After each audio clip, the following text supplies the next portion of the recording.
comment différents troubles organiques peuvent altérer la fertilité masculine de ces hommes étalons. Value proposition, proposition de valeur. Je m'appelle Marc, je suis marseillais, sans enfant, et j'ai 39 ans.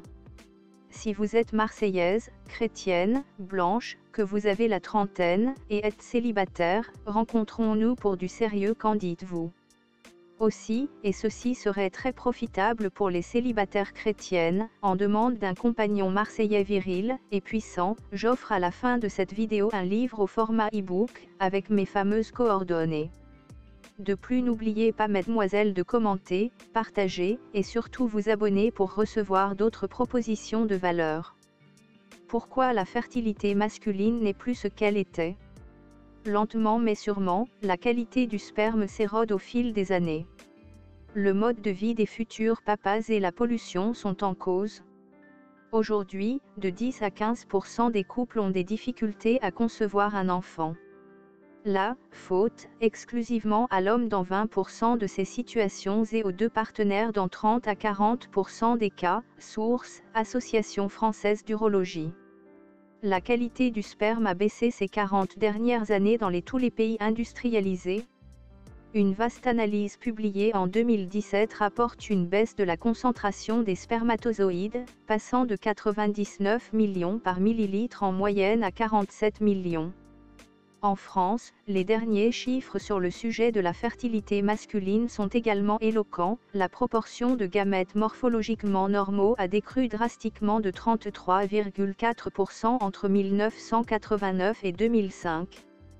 Ce qui est nouveau, de 40 à 50% de ces problèmes d'infertilité ne s'expliquent pas par les causes classiques, anatomiques, infectieuses, et trouveraient leur origine dans notre mode de vie et notre environnement, avance le professeur Rachel Lévy, chef du service de biologie de la reproduction SECO à l'hôpital Tenon, à Paris.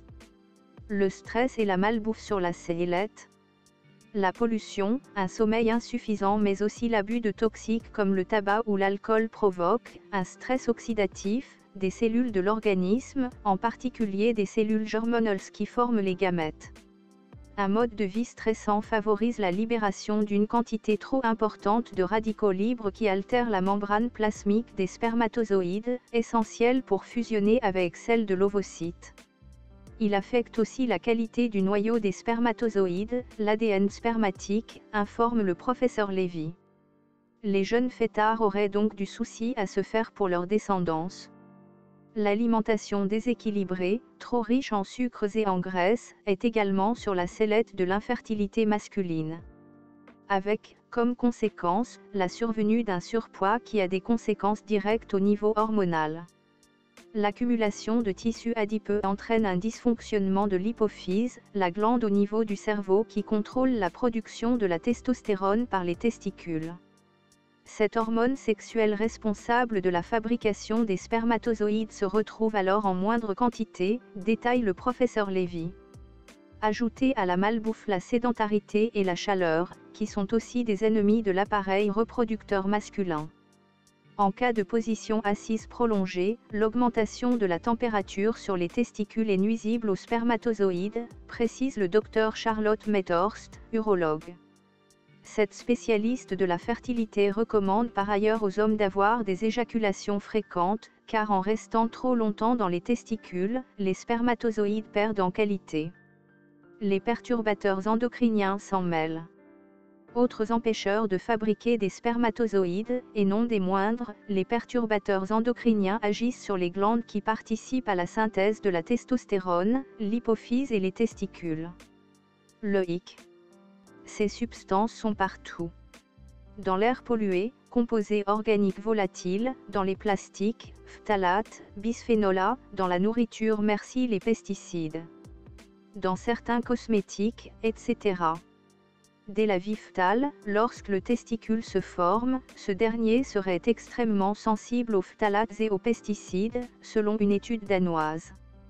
En France, la baisse de la qualité du sperme est plus importante dans les régions viticoles, Bordelais, Occitanie, Bourgogne, où il existe une exposition particulièrement marquée aux produits phytosanitaires. Et plus les hommes sont en surpoids, plus ils sont frappés par ces perturbateurs endocriniens qui s'introduisent et s'accumulent dans les tissus graisseux, ajoute le Dr Medhorst. Le régime méditerranéen à la rescousse. Face à ce constat, comment inverser la tendance ? Si nos compagnons ne peuvent pas forcément déménager ou changer de métier pour respirer un air plus sain, ils peuvent tout de même mieux se nourrir et, idéalement, adopter un régime méditerranéen. Des chercheurs de l'Université de Tarragone, en Espagne, ont démontré qu'en mangeant de préférence des poissons et des crustacés, à la place de la viande, des fruits et des légumes, des céréales et des produits laitiers peu gras, la qualité du sperme remontait. Améliorer son hygiène de vie pour accroître les chances d'avoir un bébé, cette démarche n'est plus réservée aux femmes.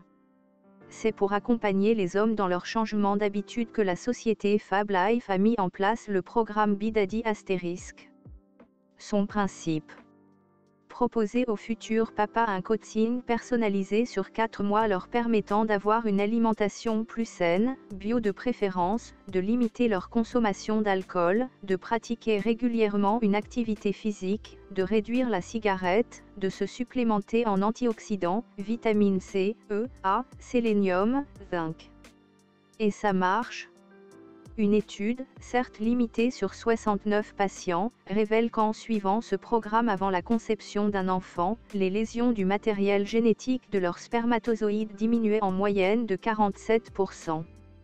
Selon le professeur Lévy, ces résultats sont de bon augure pour limiter les risques de fausses couches et augmenter les chances de grossesse. Les causes, classiques.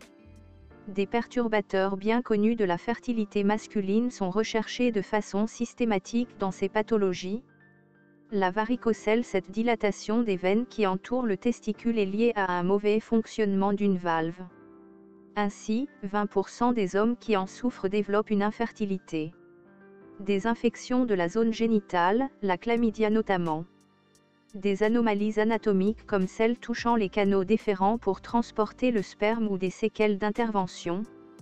Des dysfonctions érectiles en raison de troubles psychologiques ou organiques.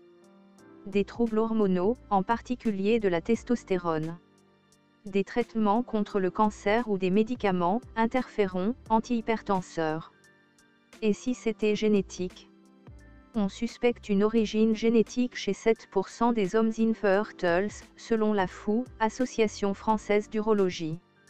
Or les examens, analyse sanguine de l'ADN, recherche du chromosome Y, inclus dans le bilan de fécondité avant une fécondation in vitro ne dépisteraient que 30% de ces anomalies génétiques. Depuis 2019, il existe un nouveau test réalisé par le laboratoire Eurofins Biomni, avec la collaboration de l'équipe génétique de la reproduction du CHU de Grenoble. L'objectif, rechercher grâce à une nouvelle technique de séquençage des mutations génétiques au niveau des exons, portions actives des gènes. Cet examen peut être prescrit par tout spécialiste de la fertilité. Il peut permettre aux couples ne réussissant pas à concevoir un enfant de savoir s'il y a réellement un facteur génétique en cause et s'il est transmissible à la descendance.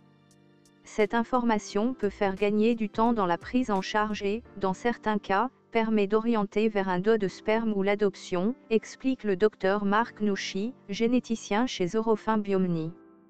Encore très cher, 1 100 €, et à la charge du patient, il a été pratiqué chez une centaine de couples.